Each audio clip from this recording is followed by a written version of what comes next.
सभी छात्र छात्राओं को एक नई वीडियो में स्वागत है।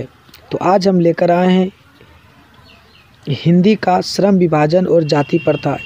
इसका हम महत्वपूर्ण ऑब्जेक्टिव क्वेश्चन लेकर आए हैं जो कि एग्ज़ाम में 2024 एग्ज़ाम में मोस्ट इम्पोर्टेंट रहेगा। तो आप सब इसको पूरा कवर कर लेंगे, यहीं से पूछा जाएगा प्रश्न, इससे कोई बाहर नहीं पूछा जाएगा। तो चलिए हम लोग देखेंगे श्रम विभाजन और जाति प्रथा क्या है। श्रम विभाजन और जाति प्रथा जो भीमराव अंबेडकर का लेखक ने इसको लिखा है। तो चलिए हम लोग प्रश्न को करते हैं। पहला प्रश्न क्या है, डॉक्टर भीमराव अंबेडकर का जन्म कहाँ हुआ था? तो कहाँ हुआ था? महू मध्य प्रदेश में हुआ था।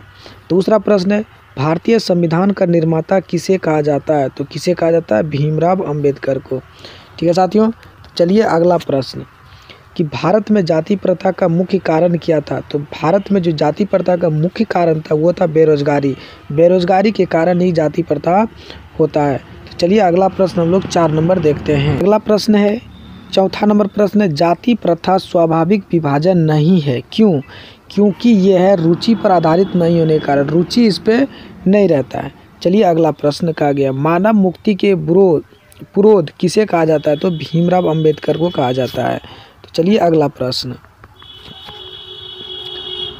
प्रश्न है कि डॉक्टर भीमराव अंबेडकर का जन्म कब हुआ था? तो साथियों डॉक्टर भीमराव का अंबेडकर हुआ था, जन्म हुआ था 14 अप्रैल 1891।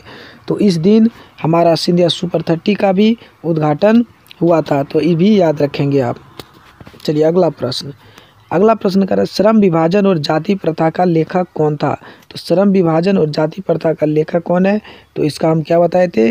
भीमराव अंबेडकर, क्योंकि यहाँ पे भी दिया हुआ है। चलिए अगला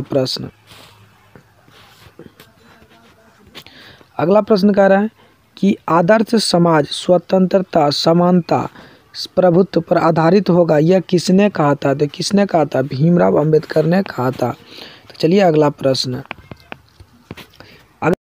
कह रहा है, भीमराव अंबेडकर का जन्म किस परिवार में हुआ था? तो भीमराव का अंबेडकर का जो जन्म हुआ था वो दलित परिवार में हुआ था।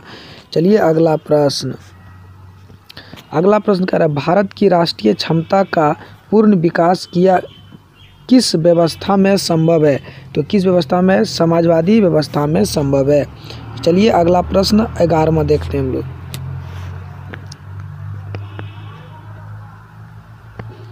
11वां प्रश्न कह रहा है, डॉक्टर भीमराव अंबेडकर ने किस प्रथा को आर्थिक पहलू के खतरनाक माना गया है?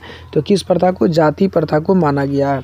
चलिए हम लोग 12वां प्रश्न को सॉल्व करते हैं। 12वां प्रश्न को हम लोग देखते हैं। चलिए अगला प्रश्न हम लोग देखते हैं 20वां नंबर।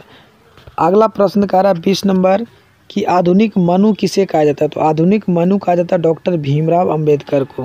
चलिए अगला प्रश्न कह रहा है, the caste in India their mechanism किसकी रचना है? तो किसकी रचना है? भीमराव अंबेडकर की रचना है। चलिए अगला प्रश्न, भीमराव अंबेडकर की रचना है, तो रचना क्या है कि the rise and fall of the women, Hindu women's. चलिए अगला प्रश्न, किनके प्रोत्साहन पर बाबा साहेब उच्चतर शिक्षा हेतु न्यूयॉर्क गए थे? किसके साथ पर? बड़ौदा नरेश के कहने पर। चलिए अगला प्रश्न देखते हैं हम लोग 24 नंबर, 2024 का 24 नंबर, जाति प्रथा किस प्रकार का श्रम विभाजन है? तो अस्वाभाविक विभाजन।